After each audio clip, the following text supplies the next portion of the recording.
O crime da Rua Cuba. Jardim Europa, área nobre de São Paulo. Na véspera de Natal de 1988, um casal é brutalmente assassinado em sua própria casa. Mas a porta estava trancada por dentro e ninguém viu nada. Quem matou o casal da Rua Cuba? Imagina a cena. Véspera de Natal de 1988. Bairro nobre de São Paulo, o Jardim América. Luzes, gente indo e vindo, clima de festa. E no meio desse cenário, uma notícia que corta o ar. Um casal é encontrado morto a tiros dentro do próprio quarto, na casa de número 109 da Rua Cuba. As vítimas, Jorge Taoufik Bulchabik e Maria Cecília Delmanto Bulchabik, nomes conhecidos na alta sociedade paulistana. O que aconteceu ali naquela madrugada virou um dos maiores enigmas criminais do país. De cara, 3 elementos bagunçam tudo. Não há sinais de arrombamento, a arma do crime nunca aparece e, para piorar, a casa enche de gente antes da perícia fechar a cena, contaminando pistas preciosas. 30 e tantos anos depois, a pergunta continua: quem matou o casal da Rua Cuba? Quem eram Jorge e Maria Cecília? Jorge Taoufik Bulchabik era advogado. Maria Cecília Delmanto Bulchabik vinha de um clã tradicional do direito. O sobrenome Delmanto é pesado na advocacia paulista.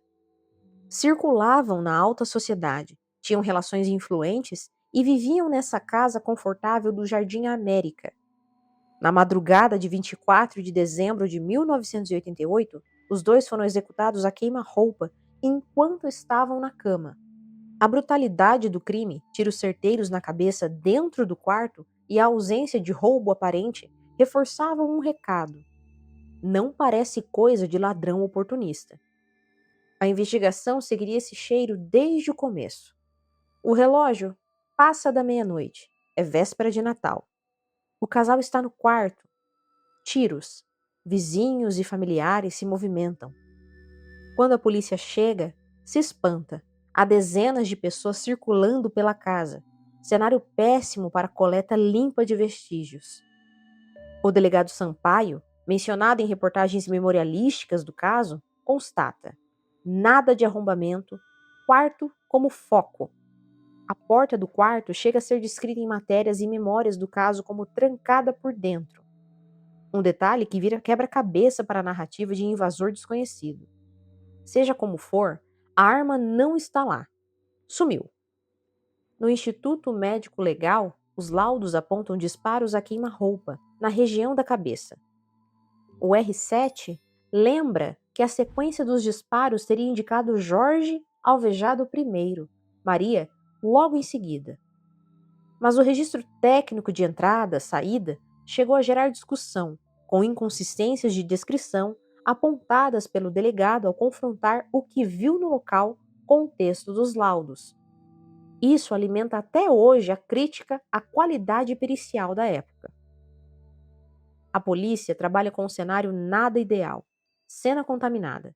Cerca de 40 pessoas antes do isolamento formal, segundo recordações jornalísticas. Porta do quarto sem sinais de violação, arma não localizada e sem indícios claros de furto. Isso puxa a bússola para dentro do círculo íntimo. Quem tinha acesso? Quem tinha chave? Quem poderia entrar sem levantar suspeita?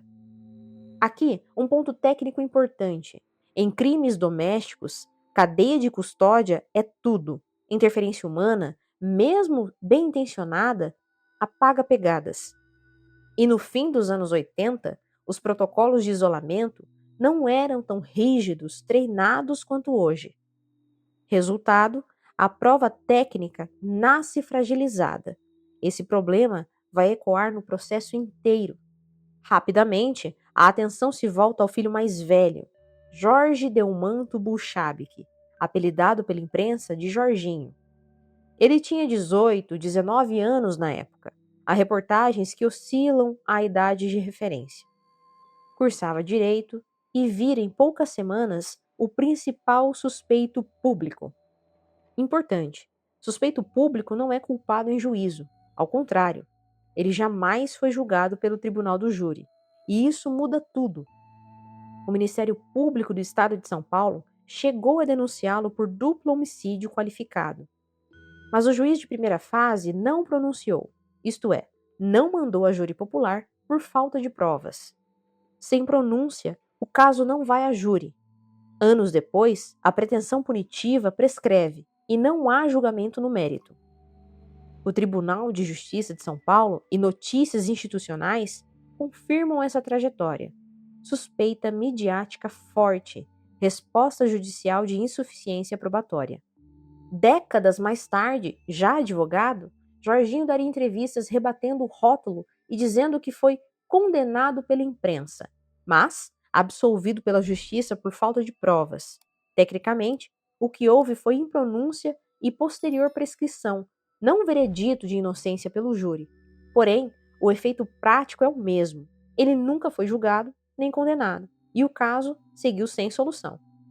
O coração técnico do caso mora aqui, sem sinais de arrombamento. Sugere acesso franqueado ou conhecimento da rotina. Porta do quarto trancada por dentro, conforme matérias que relembram a investigação. Complica a tese de invasor externo e alimenta teorias de encenação. Alguém tranca, sai e simula outra narrativa. A polícia, segundo relatos, chegou a arrombar a porta para poder entrar. Arma não encontrada. Descarta de pronto homicídio seguido de suicídio. Se um matou o outro e depois se matou, onde está a arma? Tiros a queima-roupa na cabeça. Execução próxima com tiros limpos. Isso exige calma, proximidade ou surpresa. Não combina com um assaltante apavorado. Laudos com inconsistência. Entrada, saída, relatadas em memória jornalística. Mais lenha na fogueira sobre fragilidade pericial. Sem prova material, o caso entrou no terreno das teorias. As mais citadas em reportagens, resgates históricos e programas documentários são: parricídio ou conflito doméstico, a mais repetida pela imprensa. O filho teria matado os pais por motivo íntimo e encenado o cenário, a questão da arma e da porta. Versão dessa linha incluem variações. Por exemplo, discussão, flagrante, segunda pessoa envolvida, e nunca foi provada em juízo. O MP denunciou, mas não conseguiu levar a júri por falta de provas. Intruso próximo, alguém do círculo com acesso livre à casa. Outra hipótese, alguém com trânsito livre na casa, algum amigo ou familiar, executa o crime, some com a arma e deixa a porta em condição confusa, trancada, rompida depois. Porém, nessa teoria o que falta? Vínculo direto de autoria e arma. Sem digitais úteis. Cena contaminada. Sem testemunha direta, então não se sustenta. E por fim, duplo homicídio perfeito com terceiro desconhecido. A tese do estranho invisível perde força no tripé, sem arrombamento, mais os tiros de execução e a arma desaparecida. Mas resumindo, a teoria do parricídio dominou o noticiário. Judicialmente, não se comprovou. E como não houve júri, não existe decisão de mérito dizendo quem matou. O caso é classificado como não solucionado até hoje. O caso virou fenômeno midiático no finzinho dos anos 80 e começo dos 90. Há teses acadêmicas e memórias de redação que descrevem a cobertura como serializada, com capítulos diários, quase uma novela policial, especialmente no Jornal da Tarde. Essa estética de suspense e o batismo, Jorginho da Rua Cuba, cravaram no imaginário popular uma acusação moral que o processo não confirmou juridicamente. O jornalista Percival de Souza publicou o livro O Crime da Rua Cuba em 1989, cuja circulação chegou a ser alvo de disputa judicial anos depois. Pedidos para barrar a veiculação não prosperaram. O crime da Rua Cuba virou referência por 3 motivos. O primeiro seria a prova versus opinião. Como a mídia pode criar uma narrativa dominante que não se confirma no rito do júri. A segunda seria a cadeia de custódia, a importância de isolar a cena imediatamente. E o tempo processual, o risco de prescrição em crime sem prova robusta logo no início. Em aulas de processo penal e criminologia, O caso aparece como estudo de falhas sistêmicas, como a perícia, comunicação social, timing, que dificultam a descoberta da verdade judicial. Um crime sem respostas, um mistério que persiste há décadas. O que realmente aconteceu na Rua Cuba naquela madrugada de Natal? Se você gostou desse vídeo, não esqueça de deixar o like, compartilhar com quem gosta desse tipo de conteúdo e de se inscrever no nosso canal.